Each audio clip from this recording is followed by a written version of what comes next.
Good morning, class 10. I don't think you were able to attend the first class that I had taken online. So first let me tell you that for a lot of subjects the council syllabus has been reduced, but for our subject environmental science all the 10 chapters remain intact. Nothing has been changed, so it's fine since we have covered most of it. So today I'll be starting with chapter 7, that is energy, right? I have already sent you the notes long time back.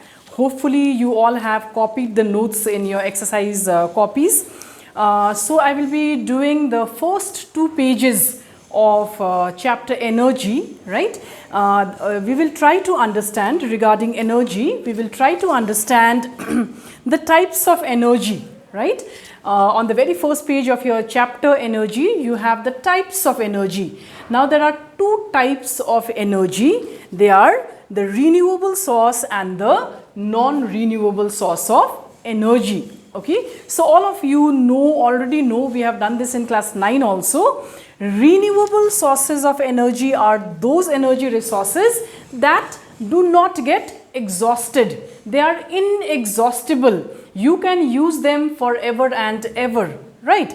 And non-renewable energy resources are those resources that after use get exhausted. They finish, they deplete, or rather we can say that it takes a very long time for it to be formed again under the earth.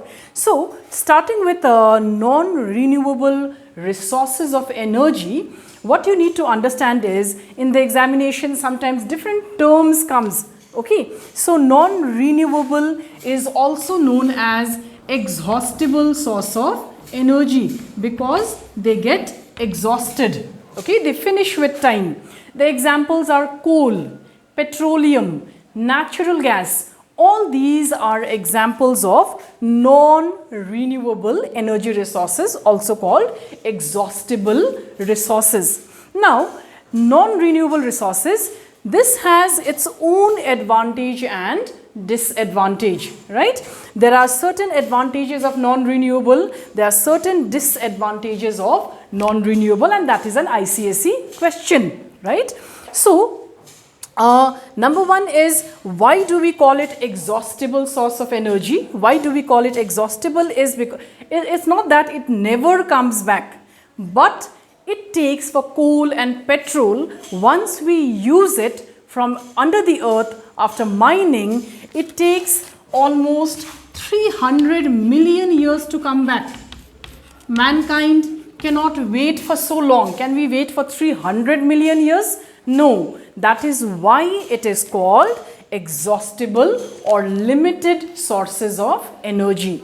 For millions and millions of years, it takes for the fossil fuels to be formed under the earth, right? So because it takes a long time, we call them non-renewable source of energy. Now what is the advantage of, the world has been dependent on non-renewable energy resources for a very long time, okay. So what is the advantage of non-renewable source of energy?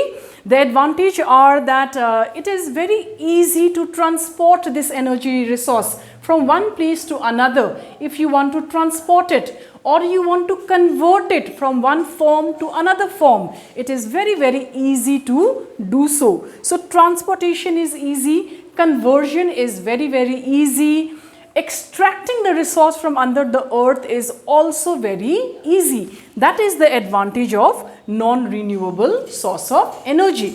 But you have to remember, class, that this energy resource is more disadvantageous than having advantages. Like when we say the use of coal, petrol, diesel, natural gas, number 1 disadvantage is that they get exhausted, they finish, right?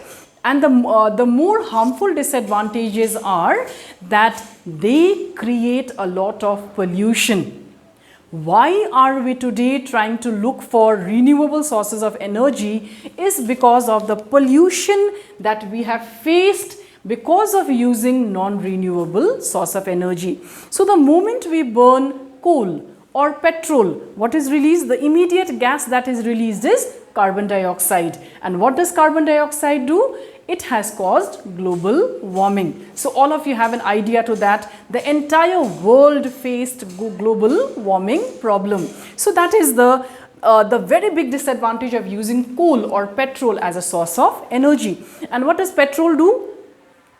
Petrol releases, when we use petrol, unleaded petrol, that releases lead, okay, and lead is supposed to affect your central nervous system, especially for children. It is very, very bad because it affects the central nervous system. And that lead, okay, it's considered a bigger contaminant than carbon dioxide also. And then the other contaminants that are released, one is carbon dioxide causing global warming, the other is sulfur dioxide causing acid rain. So because the world has faced a lot of disaster due to the use of non-renewable sources of energy, today we are trying to switch over to renewable source of energy, right? Now, renewable resources, when we say, they are very, very good, but they also come with a set of disadvantage. So first let's try to understand renewable is also called inexhaustible source of energy because they don't get exhausted. They are also called flow resources. Sometimes in your examination you get what are flow resources. Flow means renewable sources of energy. Flow because they keep flowing in nature, they don't get exhausted, they are unlimited. That is why the name flow or inexhaustible source of energy, right? So what are the examples of renewable sources of energy? Solar, hydel, tidal, nuclear, all these are renewable. They will not get exhausted. They will keep coming back to nature. That is why we call them renewable. And the entire world, if we want to achieve sustainable development, we are trying to use at the maximum renewable sources of energy, right? So solar, wind energy, tidal energy, geothermal energy, nuclear energy, all come under renewable sources of energy. Now, if the examination asks you what is the advantage of renewable, what is the advantage of using solar energy, wind energy, geothermal energy, nuclear energy? The advantages are innumerable. They are eco-friendly. They are very safe for the environment. They do not cause any pollution. The environment is very safe. No pollution. Unlike what we saw in non-renewable, there is global warming and there is acid rain and there is pollution. Nothing happens with the use of renewable sources of energy. So they are very eco-friendly. They are pollution-free, right? This is what the world is seeking for today. So that is why we are using renewable sources of energy. Now, there are certain limitations, class, that you need to understand for renewable source also. Limitations. What are the disadvantages of renewable sources of energy? Like, it's very simple. If you try to think of, let's take one example, say solar energy. What do you think is the disadvantage of using this source of energy? Number one, monsoons. If you have monsoons, if it's raining, we cannot use solar energy, right? Wind energy. It cannot be harnessed in all the places. Only where we have high velocity wind, which can turn the turbines, only in those places we can harness wind energy.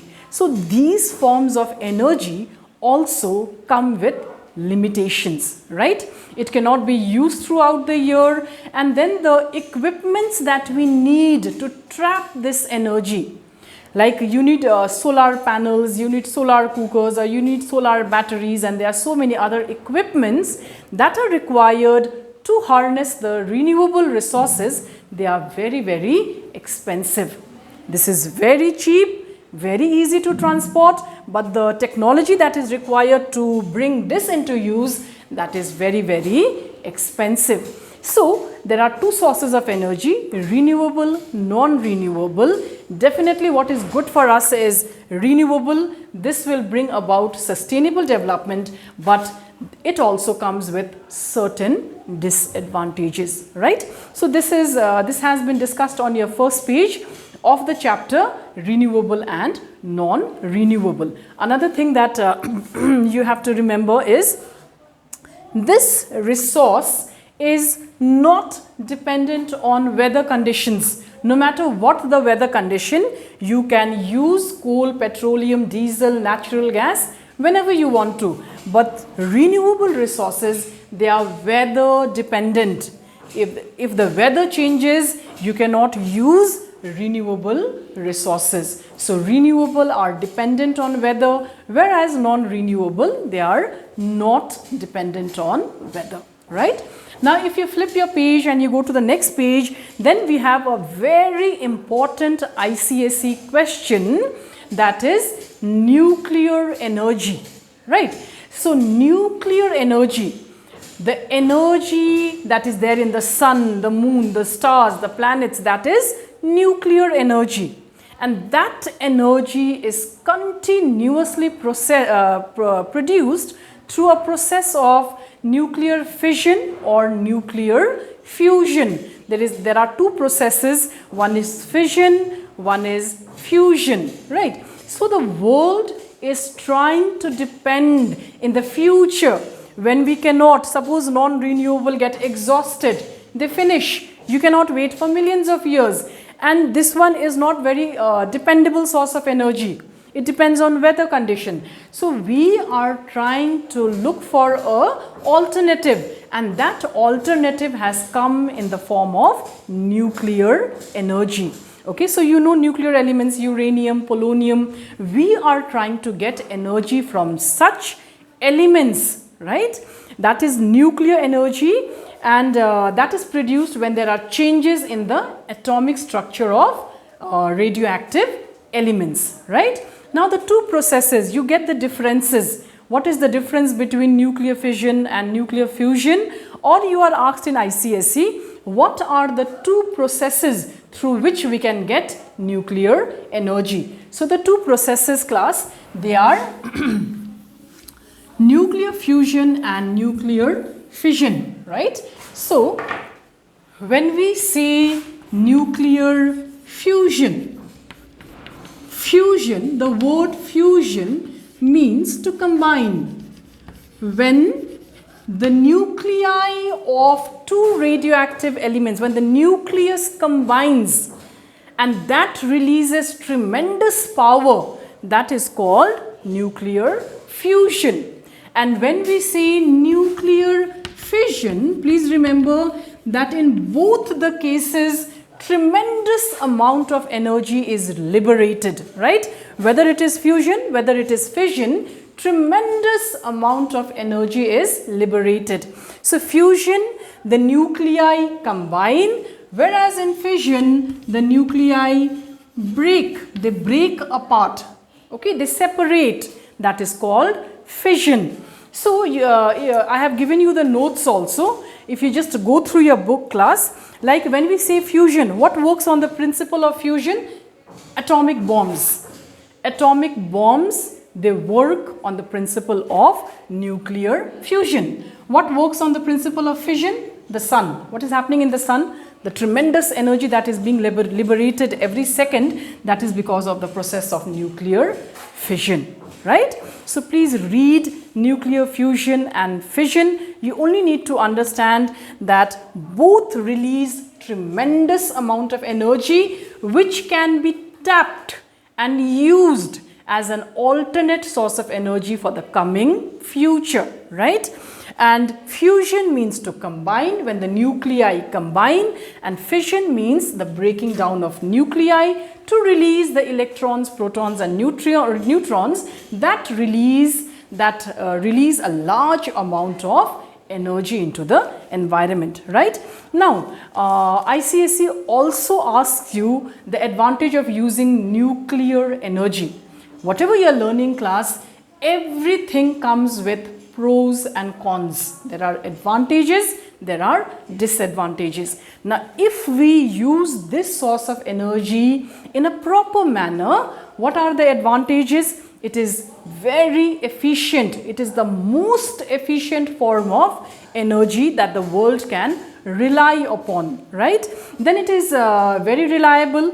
It is not weather dependent. It is very reliable. It is clean. It's a very clean source of energy. Then you have to understand that it is inexhaustible. Okay, it will never get finished. And then if you use it properly, it is free from pollution. But if you don't use it properly, then it will create a lot of pollution, right? So these are the advantages of nuclear energy, and the disadvantage, the last part for today, disadvantage of nuclear energy is that it creates, it's a nuclear energy, it creates a lot of radiation. You all know that, and radiation is very harmful for human health. If people are exposed to this radiation, what happens is, if I am exposed to the radiation, it will kill the WBCs inside my body, the white blood cells that protect you from foreign bodies. That WBCs get destroyed inside your body. So you become immune to a lot of diseases, right? And then what happens is there is a weakening of muscles. The muscles become weak. Okay, and then it causes numerous kinds of cancers also in the human body. That is the disadvantage if people are exposed to radiation pollution.